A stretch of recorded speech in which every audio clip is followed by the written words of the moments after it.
মেনে নিয়েছি আমি ওয়েস্ট বেঙ্গলের বেস্ট ম্যাথ টিচার নই, কিন্তু একসময় হওয়ার চেষ্টা করেছিলাম এবং জানতাম যে আমি আলটিমেটলি ব্যর্থ হব। এবার বলি যে আমার কোথা থেকে ইচ্ছাটা জেগেছিল। ইচ্ছা জেগেছিল যখন লাস্ট 10 থেকে 12-13 বছর ধরে গ্র্যাজুয়েশন পড়াচ্ছি এবং লাস্টবার যখন দেখলাম যে সেখান থেকে 15 থেকে 16 জন আইআইটি পেল, ইউনিভার্সিটি টপার বের করলাম, ডিফারেন্ট ইউনিভার্সিটিতে ফার্স্ট বয় গার্ল আমাদের কাছে পড়ে, এবং যেই ছেলে মেয়েগুলোর কোনো আশা ছিল না যে তারা ম্যাথামেটিক্স অনার্সের মতন জায়গায় পাশ করে উঠতে পারবে, তাদেরকে শেখালাম ম্যাথামেটিক্সটা। যারা 11-12-এ কোনোদিন ম্যাথামেটিক্স সেভাবে শেখেনি, তারা যখন নতুন করে আমার কাছে শিখলো ম্যাথামেটিক্সটা, তখন আশা জেগেছিল যে ওয়েস্ট বেঙ্গলটাকে চেঞ্জ করবে। এবং এই মর্মেই আমার ক্লাস 11-12-এর জার্নিটা শুরু করা। 1 বছর থেকে 1.5 বছর পার হয়ে গেল, ম্যাথামেটিক্সটাকে নতুন একটা জায়গা দেওয়ার চেষ্টা করলাম। এবং যেই সমস্ত স্টুডেন্ট আমাদের সাথে জুড়ে ছিল, তারা সেইটাকে গ্ল্যাডলি এক্সপ্লেন করে। রুদ্রান 1.0 ব্যাচে আজকে হাজার স্টুডেন্ট। কিন্তু আমি জানতাম না যে ওয়েস্ট বেঙ্গলে এখনো এমন প্রচুর স্টুডেন্ট আছে যারা আমার সাথে এই জার্নিতে জুড়তে ইন্টারেস্টেড নয়। ম্যাথামেটিক্সটাকে ভালোবাসানোর যে আমার প্রচেষ্টা, সেই জায়গায় আমি সেই স্টুডেন্টদের কাছে ব্যর্থ। আজকে সেই সমস্ত স্টুডেন্টরাই এসে কমেন্ট সেকশনে উল্টোপাল্টা বলে, এবং অবাক হলাম যেই ইউটিউবে একটা ভিডিওতেও কোনোদিন একটা সিঙ্গেল নেগেটিভ কমেন্ট আসেনি, আজকে সেই ভিডিওতেই কোশ্চেন ছুড়ে দেওয়া হচ্ছে যে আপনি কি অঙ্ক পারেন? এই স্যার বাবা, ওই স্যার মা, এরাই পারে অঙ্ক।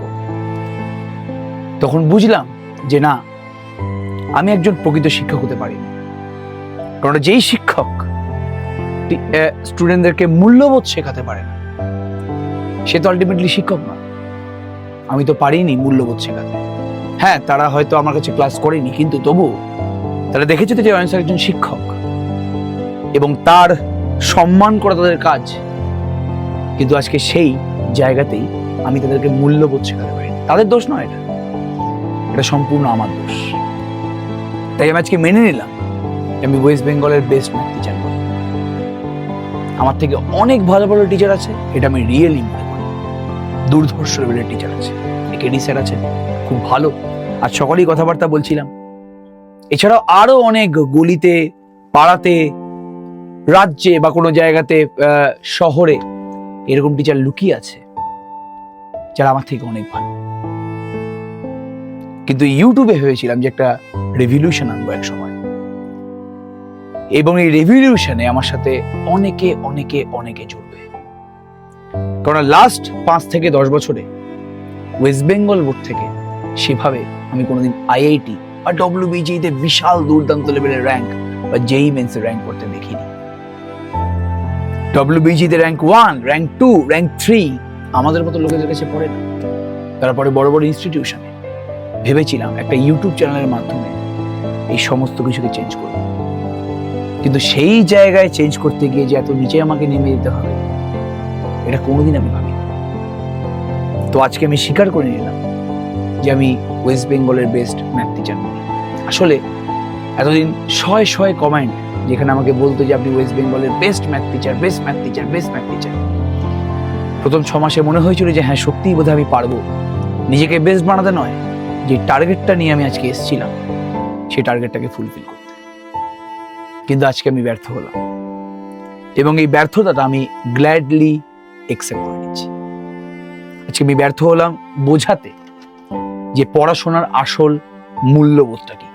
আজকে আমি ব্যর্থ হলাম বোঝাতে যে অ্যাকচুয়ালি ম্যাথামেটিক্সটাকে কিভাবে পড়তে হয়। টানা 1.5 বছর কলেজে পড়িয়েছি, প্রায় 30 থেকে 40 হাজার স্টুডেন্ট, অফলাইন স্টুডেন্ট পড়িয়েছি, অনলাইন নয়, অফলাইন। সেখানে ব্যর্থ হলাম। আচ্ছা, গ্র্যাজুয়েশনের স্টুডেন্টগুলো যখন মুখে হাসি দেখতাম, ভাবতাম যে এই হাসিটা আমি 11-12-এর মুখেও দেখবো। সেই সূত্রেই কিন্তু রুদ্রান 1.0 প্রতিষ্ঠা 11-এর সূচনা। কিন্তু আজকে আমি ব্যর্থ হলাম, এবং তোরা জিতে গেলি যারা যারা চাইছিলি যে আমি যাতে হেরে যাই। এবং আজকে এই জায়গায় দাঁড়িয়ে বলছি যে হ্যাঁ, আমি হেরে গেলাম, কিন্তু একদিন জিতব। এই পণ আমি যখন করেছি যে ওয়েস্ট বেঙ্গল থেকে আমি এমন স্টুডেন্ট বের করব যারা ম্যাথামেটিক্সকে ভালোবাসবে, যারা ভালোবেসে ম্যাথামেটিক্স করবে এবং যারা ম্যাথামেটিক্স নিয়ে কনফিডেন্ট থাকবে, যারা কোনো সাজেশন বা শর্টকাট টেকনিকের মহতাজ হবে না। তারা শর্টকাট টেকনিক শিখলেও কালকে যেভাবে শর্টকাট টেকনিক শিখিয়েছি তারা সেভাবে শিখবে, সেদিন জিতবো। মাত্র 1.5 বছর, এখন অনেক বছর পেরোনো বাকি আছে। জিতবো, একদিন অবশ্যই জিতবো। এবং তখন সেই সমস্ত স্টুডেন্টের মুখে হাসি ফুটবে যারা আমার উপর ভরসা করেছে এবং যারা ফ্রি কন্টেন্ট চেয়েছিল ইউটিউবে। হয়তো তাদের আমি নিরাশ করেছি কোনো একটা জায়গা থেকে, কেননা বছরে সারা সেমিস্টার ধরে আমি ফ্রি কন্টেন্ট দিতে পারিনি। কিন্তু হ্যাঁ, ওয়ান শটের মাধ্যমে, সাজেশন সিরিজ বলবো না, বাট আমাদের রিভিশন সিরিজের মাধ্যমে এবং আমাদের প্রশ্নবিচিত্রা মানে প্রশ্ন ভান্ডারের মাধ্যমে সেই স্টুডেন্টদেরকে আমি কিন্তু হেল্প করার চেষ্টা করেছি, যারা আমাদের ব্যাচ কিনতে পারেনি। আমার অনেক পুরনো আজকে স্টুডেন্ট যে ইউটিউবে আমার সাথে প্রথম থেকে ছিল, সে বলছে, স্যার আপনি পেড ব্যাচের স্টুডেন্টদের জন্য অনেক কিছু করেছেন, কিন্তু আপনি ফ্রি ব্যাচের স্টুডেন্টদের জন্য সেরকম কিছু করলেন না। তার এক্সপেকটেশন বেশি ছিল। বলছি সবাই তো তাই করে যেটা আপনি করলেন। আপনার কাছ থেকে আমি এক্সট্রা এক্সপেকটেশন করেছিলাম যে আপনি ফ্রি ব্যাচের স্টুডেন্টদের জন্য মানে ইউটিউবের জন্য প্রচুর কিছু করবেন, আপনি করলেন। আচ্ছা, সেই স্টুডেন্টের দিকে তাকিয়ে আমি ভাবলাম যে সত্যি কথা বলতে আমি একটা টিচার হিসেবে হেরে গেলাম। তার মানে শুধুমাত্র ভালো পড়িয়ে, ভালো কন্টেন্ট দিয়ে আজকালকার যুগে এই ওয়েস্ট বেঙ্গলে টিচার হওয়া যায় না। টিচার হতে লাগে চটকদারি, আরো অনেক কিছু। টিচার কোনোদিন প্রলোভন দেখায় না। তো আমিও স্বাভাবিক প্রলোভন দেখাতে পারলাম না। যখন আমার কাছে প্রলোভন দেখানোর সুযোগ এলো, ভাবলাম যে পড়াশোনার প্রলোভন দেখাই। সেটা কালকে ওই টানা 300 জন থেকে 350 জন রেখেছে, বাট হয়তো হাজার হাজার স্টুডেন্ট রাখতে পারিনি। আমার পড়াশোনার প্রলোভনে হয়তো তারা জুড়তে চায়নি। আজকালকার দিনে পড়াশোনা দিয়ে লোভ দেখানো কি যায়? ভেবেছিলাম পারবো, ভেবেছিলাম 1.5 বছরে হয়তো স্টুডেন্টদের মাইন্ডসেট চেঞ্জ করতে পেরেছি। কিন্তু হ্যাঁ, চেঞ্জ হয়েছে। ওই আমার ব্যাচে যে হাজার হাজার স্টুডেন্ট আছে তাদের মাইন্ডসেট চেঞ্জ হয়েছে। এখনো লক্ষাধিক স্টুডেন্টের মাইন্ডসেট চেঞ্জ করা বাকি আছে। এবছর পারলাম না, এই সেমিস্টারে পারলাম না, একদিন ঠিক পারবো, প্রমিস করলাম। এবং আসল কন্টেন্টের মানে এবং অ্যাকচুয়ালি কিভাবে পড়তে হয় যে কোনো সাবজেক্ট, সেই মূল্যবোধ এবং সে মানে একদিন ডেফিনেটলি শেখা। ততক্ষণের জন্য অ্যাকসেপ্ট করে নিলাম যে আমি ওয়েস্ট বেঙ্গলের বেস্ট ম্যাথামেটিক্স টিচার নই।